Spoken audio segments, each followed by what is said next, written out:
तुम्ही बघताय न्यूज 18 लोकमत। दुपारचे 12 वाजतायत। मुलुक महाराष्ट्रामध्ये तुमचं स्वागत। सुरुवातीला एक महत्त्वाची बातमी बघूयात। एससीबीसी अंतर्गत दिलेल्या आरक्षणाविरोधात आणि समर्थनार्थ याचिका करण्यात आलेली आहे। हायकोर्टामध्ये त्यावरती सुनावणी सुरू आहे। एससीबीसी अंतर्गत मराठा समाजाला देण्यात आलेल्या 10% आरक्षणावरती मुंबई उच्च न्यायालयाच्या पूर्णपीठासमोर सुनावणीला सुरुवात झाली आहे। या सुनावणीकडे संपूर्ण राज्याचं लक्ष लागलंय।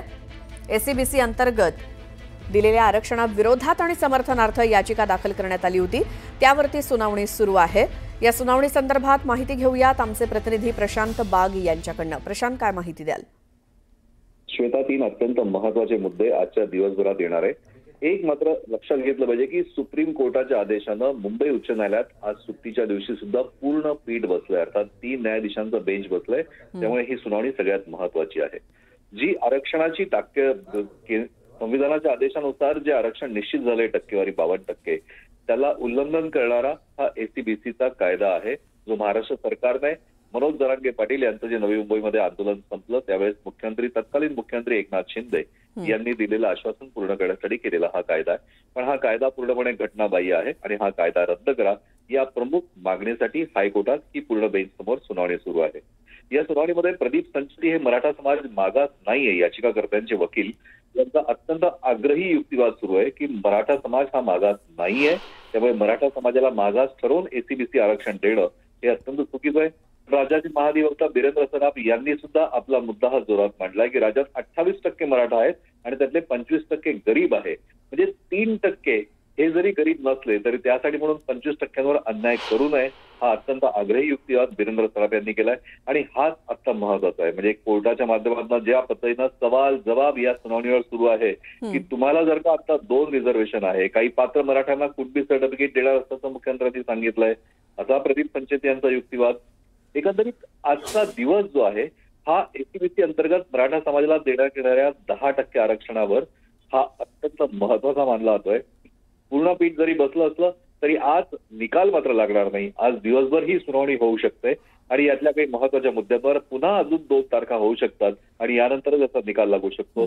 पण मराठा आरक्षण याची ही अंतिम लढाई आता मुंबई उच्च न्यायालयात सुरू झालंय असं म्हणायला नक्कीच हरकत नाही। सुनावणी सुरू राहणार आहे। यातले जे अपडेट समोर येत आहेत ते आपण न्यूज 18 लोकमतच्या माध्यमातून प्रेक्षकांना अत्यंत व्यवस्थित सांगणार आहोत। श्वेता, बरोबर आहे प्रशांत। मात्र एससीबीसी अंतर्गत मराठा समाजाला 10% देण्यात आलेल्या आरक्षणासंदर्भात कोणी काय याचिका दाखल केल्या होत्या? याच्यामध्ये सगळ्यात महत्त्वाच्या 3 गोष्टी आहेत की या आरक्षणाला जो आव्हान देणारा जे आहेत याच्यामध्ये वेगवेगळ्या प्रकारच्या 6 याचिका दाखल झालेल्या आहेत आणि 6 याचिकांच्या माध्यमातून अर्थात या याचिका ज्या आहेत त्या एससीबीसी आरक्षणाला विरोध करणाऱ्या सुद्धा आहेत आणि त्याचबरोबर त्याच्या विरोधामध्ये की मराठ्यांना आरक्षण मिळावं यासाठी सुद्धा 2 याचिका दाखल करण्यात आलेल्या आहेत। एकंदरीत दाखल झालेल्या सर्व 6 याचिकांचा क्लब करून पूर्ण बेंच समोर याची सुनावणी ही एकत्रित सुरू झाली आहे। न्यायमूर्ती रवींद्र घुगे, न्यायमूर्ती निजामुद्दीन जमादार, न्यायमूर्ती संदीप मारणे यांच्या त्रिसदस्यीय पूर्णपीठाची स्थापना ही सर्वोच्च न्यायालयाच्या आदेशानं करण्यात आलेली आहे। त्यामुळे सर्वोच्च न्यायालयाच्या निर्देशानं जरी ही सुनावणी सुरू झाली असती तरी या पूर्ण बेंचच्या माध्यमातून एससीबीसी कायदा जो राज्य सरकारने तयार केला याच्या घटनात्मक वैधतेला आव्हान देण्यात आलेलं आहे। मराठा समाजाला नोकरी आणि शिक्षणात आरक्षण देणारा हा कायदा आहे। आपण पुन्हा एकदा आपल्या प्रेक्षकांना सांगू की एससीबीसी कायदा हा घटनाबाह्य आहे असा आक्षेप याचिकेत जरी असला तरी मराठा समाजाला नोकरी आणि शिक्षणात आरक्षण देणारा हा कायदा राज्य सरकारनं तयार केला होता। हा मराठा समाजाला मोठा दिलासा देण्याचा प्रयत्न केला होता। हा सगळ्यात महत्वाचा मुद्दा। राज्याचे महाधिवक्ता बिरेंद्र सराफ यांनी याचिकाकर्त्यांचा मराठा समाज मागास नाही हा मुद्दा खोडून काढताना एक महत्वाचा युक्तिवाद आता हायकोर्टात केलेला आहे की राज्यात 28% मराठा समाज आहे आणि या 28%मधला 25% मराठा समाज हा मागास आहे। हा महाधिवक्ता बिरेंद्र सराफ यांचा युक्तिवाद मागास म्हणण्यापेक्षा गरीब आहेत हा युक्तिवाद जो त्यांनी केलेला आहे आणि ते गरीब आहे, आर्थिकदृष्ट्या सक्षम नाही आणि याचमुळे त्यांना एससीबीसी अंतर्गत जो कायदा आहे त्याला नोकरी आणि शिक्षणात आरक्षण हे मिळणं हा त्यांचा वैध अधिकार आहे, हा युक्तिवाद सुरू केला आहे। युक्तिवाद दोन्ही बाजूंनी जोरात आग्रही सुरू झालेले आहेत। विषय महत्वाचा आहे की हा कायदा रद्द करण्यात येईल का हा कायदा मान्य करण्यात येईल आणि यानंतरच पुढची लढाई जी आहे आता जी नुकतीच काही दिवसावरी मनोज जरांगे पाटील यांनी मुंबईत आंदोलन केलं, त्यानंतर हैदराबाद गॅझेटचा आदेश देणारा जो जी आर निघालेला आहे त्या जी आरला आव्हान देणारा सुद्धा याचिका दाखल झाल्या आहेत. त्याच्यावर मात्र सोमवारी सुनावणार आहे. आज मात्र एसीबीसी हाच विषय महत्वाचा आहे. सगळ्या याचिका क्लब करून ही एकत्रित सुनावणी सुरू आहे. बरं, 2 प्रकारे आरक्षण तुम्हाला सध्या आहे असं जे निरीक्षण न्यायमूर्तींनी आता नोंदवलं त्याबद्दल काय सांगाल? आता 2 प्रकारे आरक्षण म्हणजे की एक तर एसीबीसी दिलेलं आहे, आणखी त्यानंतर तुम्हाला परत 10% हे अतिरिक्त आरक्षण दिलेलं आहे. त्याचबरोबर मराठा समाजाला वेगवेगळ्या प्रकारच्या सोयी सुविधा सवलती आर्थिक विकास महामंडळाच्या माध्यमातून वसतिगृहाच्या माध्यमातून त्याही देण्यात आलेल्या आहेत. जर का एकाच समाजाला इतक्या वेगवेगळ्या प्रकारे जर का आरक्षण देण्यात आलंय म्हणजे की जातनिहाय आरक्षण तुम्हाला हवंय का अर्थनिहाय आरक्षण हवंय हा सवाल कोर्टानं उपस्थित केलेला आहे. आणि हाच कोर्टाचा सवाल हा सगळ्यात महत्वाचा मानला जातोय. कारण सगळ्यात शेवटी कसं आहे की कोर्टाचे निरीक्षण कोणत्या आधारावर राज्य सरकार हे पाऊल उचलतंय या आधारावर कोर्टाने घेतलेले निरीक्षण. कारण आपल्याला माहिती आहे की 52% या सगळ्या विषयामध्ये जर का आपण बघितलं तर संविधानाचा जर का आपण आधार घेतला तर 52% जे आहेत ते 52% जे आरक्षण आहे पूर्णपणे ते आरक्षण उल्लंघन मात्र महाराष्ट्रात झालेलं आहे. महाराष्ट्रात आरक्षणाची सध्याची टक्केवारी जर का बघितली जी कोर्टात समोर आलेली ती 72% आहे. बरं, याच्यामध्ये 13% एसटी आहे, नंतर 19% म्हणजे ओबीसी आणखी मराठा या दोघांच्या आरक्षणाची टक्केवारी जर का बघितली तर ती आत्ताच 72% झालेली आहे. जर का ती 72% झाली. प्रशांत, थोडंसं थांबवते, आपण बोलूयातच या संदर्भात. मात्र यात मंत्री छगन भुजबळ यांनी काय प्रतिक्रिया दिली आहे ती आधी ऐकूयात. व्ही.पी. सिंग साहेबांनी जेव्हापासून हा मंडळ आयोग ऍक्सेप्ट केला तेव्हापासून आम्ही कोर्टाच्या पायऱ्या चढतोच आहे. आमचं तर फार सुप्रीम कोर्टातील 9 सन्माननीय न्यायमूर्तींच्या बेंच समोर ही आमची केस गेली आणि तिथून त्यांनी ते आहे त्याला व्यवस्थित चाळणी लावून ते आमचं ओके करून घेतलं. आणि तेव्हा नंतर सुद्धा आपण पाहिलं मागच्या वेळेस खानविलकर साहेबांच्या समोर आम्हाला जावं लागत, तिथं जावंच लागतं. ह्या ज्या लढाया आहेत नाही त्या सुरूच राहतात. छगन भुजबळ यांची ही प्रतिक्रिया आपण ऐकली आणि पुन्हा आपण जाऊयात. आमचे प्रतिनिधी प्रशांत बाग आपल्यासोबत आहेतच. प्रशांत, बोला. श्वेता, 3 महत्वाचे मुद्दे आहे की सरकारने मराठा समाजाला आरक्षणाचा समावेश करीत एक नवीन 10% मराठा आरक्षण लागू केलंय.